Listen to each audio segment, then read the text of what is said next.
Story now, left on the streets to fend for themselves. That's the claim by South African students based in Russia.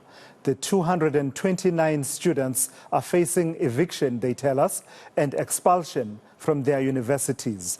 This after the Mpumalanga Education Department allegedly failed to pay for their rent and tuition. For more on this, I'm joined now by Gilbert Martin, who is founder of We Are South Africans, and Victoria Maheso from the South Africa International Students Association, who joins us from Russia. Good afternoon to you both. I've got to thank you for your time. Gilbert, let me start with you. In fact, Victoria, I think it's better that I start with you. In your own words, what is the plight of these South African students at the moment in relation to payment of their tuition fees, accommodation, and stipends? Thank you very much for your question, Tulasizwe. Our plight started when the department decided that they would terminate their contract with our agents that we have been working with ever since we came into this country to come and further our studies. All of our accommodation and tuition was paid through our agents that have taken good care of us.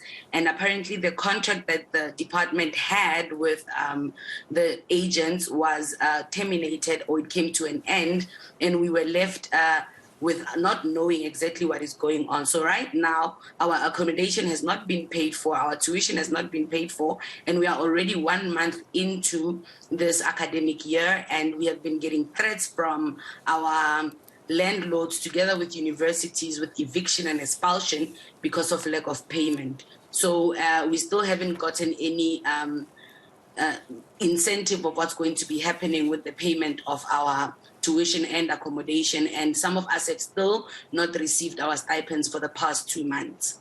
So we are actually going through a lot this side, and yeah.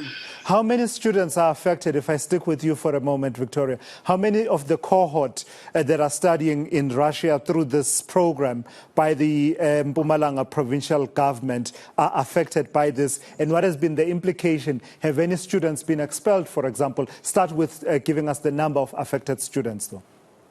All of the 229 students have not had their accommodation and their tuition paid for thus far, and majority of us still haven't received our stipends for the past 2 months. And I myself, my landlord said that my deadline is on Monday morning. If I don't have my tuition, my accommodation paid for, I'm going to be evicted. I was also advised that I should start packing so that I can be able to go and move out because my accommodation is not paid for.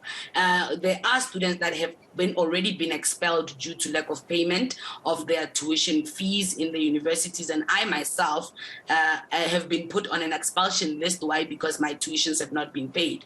So some of those people, those things have put us in grave danger, because some of the rules that foreigners have to follow in this country include the fact that as a foreigner, I need to have a document known as a registration. So this is what you get from your landlord or wherever you are living, and it's also tied with the university. So for you to be in the university, you need to have a valid registration.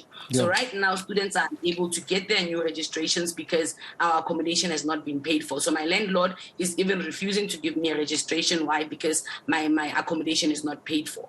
And those are some of the challenges that we face, that if the cops are to stop me on the street while I go to try and buy water or bread, and they ask for my registration and I don't have it, I'm going to be forced to get deported out of the country. So our livelihoods have literally been put in danger, honestly. Gilbert, tell me about your involvement with this matter. I see that you became aware of the plight of these students and picked it up and tried to intervene. We've actually been helping since the whole drama with Ukraine started. I mean, I've been following Victoria, who's been a great help during the when we tried to get the Ukrainian students back to South Africa. And I could see that she's been struggling, and it was difficult for them to first decide to stay there or come home. They decided to stay because their futures were very important for them, and that is the way it should be. So we've known about this for some time, and just recently now the students approached us and said we can't anymore. The government is just lying to us, and they're just dragging us from post to post. And it's very unfortunate how the government has been treating them. And in terms of your attempts to intervene, Gilbert, how has that gone? Because I understand you tried to sort of play facilitator or, try to work with the students on the one hand and the provincial government on the other to try and find solutions. I gave them 24 hours when I realized that the problem has become so severe. Victoria told us that a lot of them are being expelled. Some of them were almost expelled, as far as I understand, and a lot of them have not even been given the opportunity to renew and retake their exams as far back as 2021 due to COVID and everything else because of the bungling of the Mpumalanga Education Department. I sent them a letter and I said to them, you've got 24 hours, just make the payment. I mean, how complicated is it to make a payment? And they obviously just ignored us and said to us, who do we think we are? And acted like some mafia state in corrupting and dared to threaten me. I mean, that's when I said, no, I'm going to take this on and I'm going to take it on fully. And I want that MEC and Lucy to know that we are very seriously going to criminally and civilly look after this because you cannot do this to our children and our future. Yeah.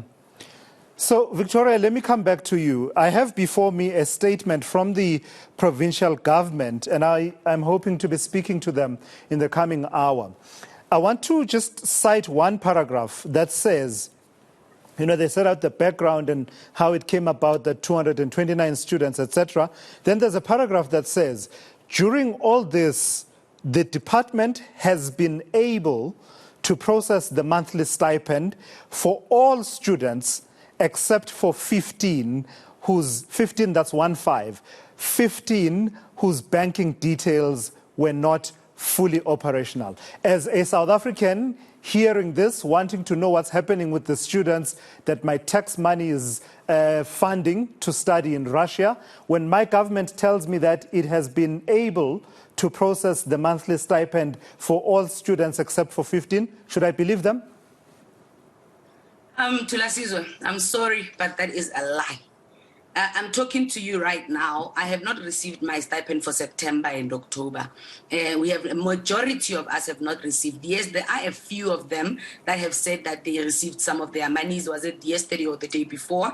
But majority of us have still not received anything. We were told that we would be receiving our money before the end of the week last week. But to this hour, as I'm speaking to you right now, my account is still on 29 rands because I have not received anything from the government. So if they're going to be saying they have processed stipends every month, that is a blunt lie because as I'm speaking to you right now, I'm a student that doesn't have food in her fridge. I'm a student that could potentially not have a place to stay on Monday. I'm a student that could potentially not even have a university by the 14th if my tuition is not paid for.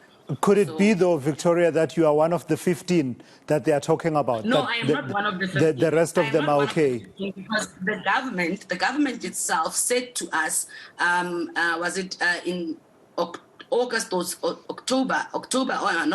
August, September, that we were requested to send all of our banking details, which was exactly what we did. So we did get our stipends for, some of us did get our stipend. Most of us actually did get our stipends for July and August, but it was delayed, yes, but we got them. And now, as I'm speaking to you, September and October, we have not gotten anything. So I am not part of the 15. A list of those 15 students was shared with some of the student leaders so that we can be able to try and find the 15 that don't have bank accounts, or if we can help them find the bank accounts. Yeah. I know for a fact that Gilbert is actually helping one of them so that they can be able to open a bank account. But the truth is that the majority of us to this hour have not received our stipends for the past 2 months. Gilbert, where is the system broken? I mean, it sounds like a great initiative because I'm looking at the areas of study that these students are being funded for: medicine, veterinary sciences, engineering, aeronautical sciences, cybersecurity, etc., etc. So it sounds like a great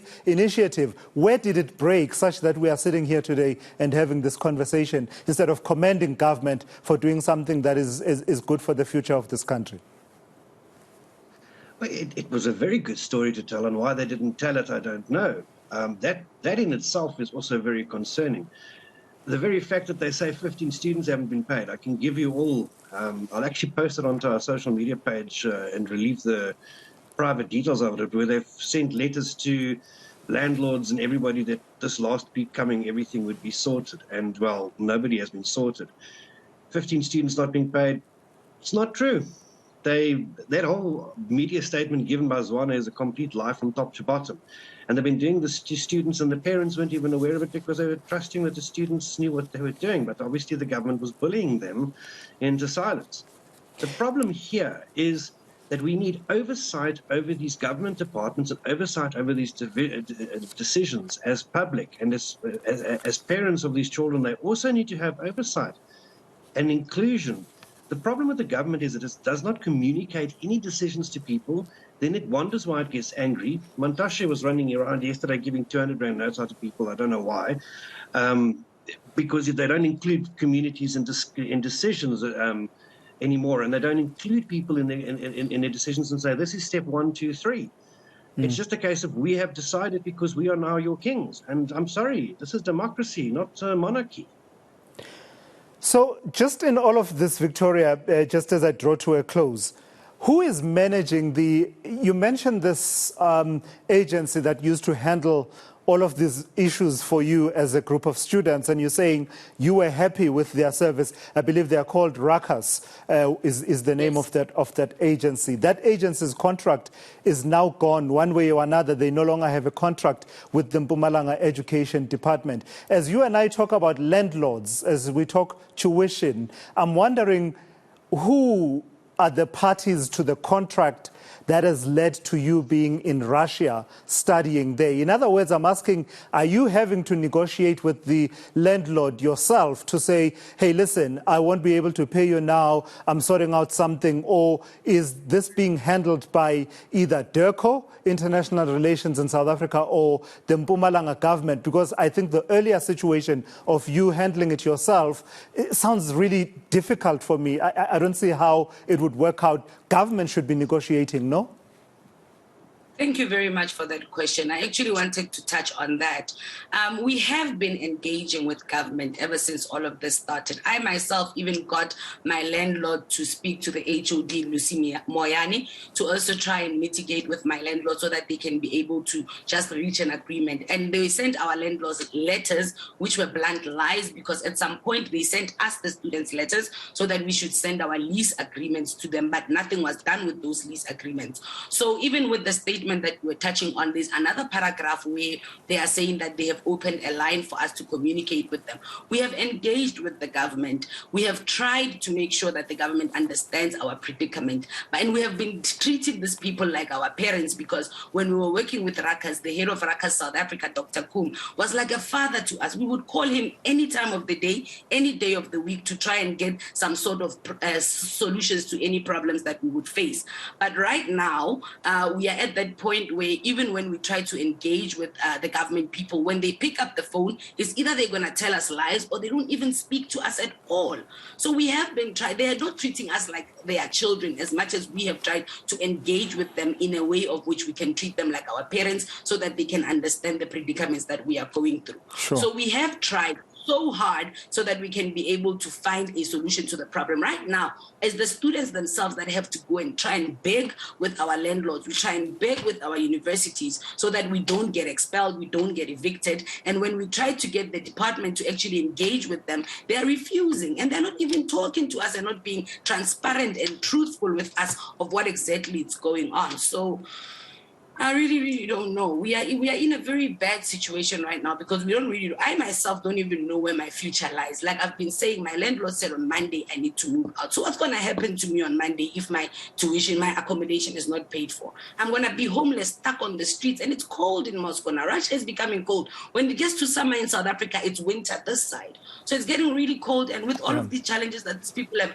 led us to be facing, which was not part of the agreement that we had with them, and they're not even engaging with our people so that we can be able to understand if we still have our futures in this Russia or not. Our livelihoods and our futures have literally been put in danger. All right, Victoria Maheso and Gilbert Martin, I've got to thank you for your time and sharing that story with us. We are scheduled, of course, to speak to a representative of the Mpumalanga Education Department. That's Dr. Sipho Mkhabela in the coming hour. You heard the side of the story from the students as well as the organization that is attempting to help them in that plight that they are facing in Russia.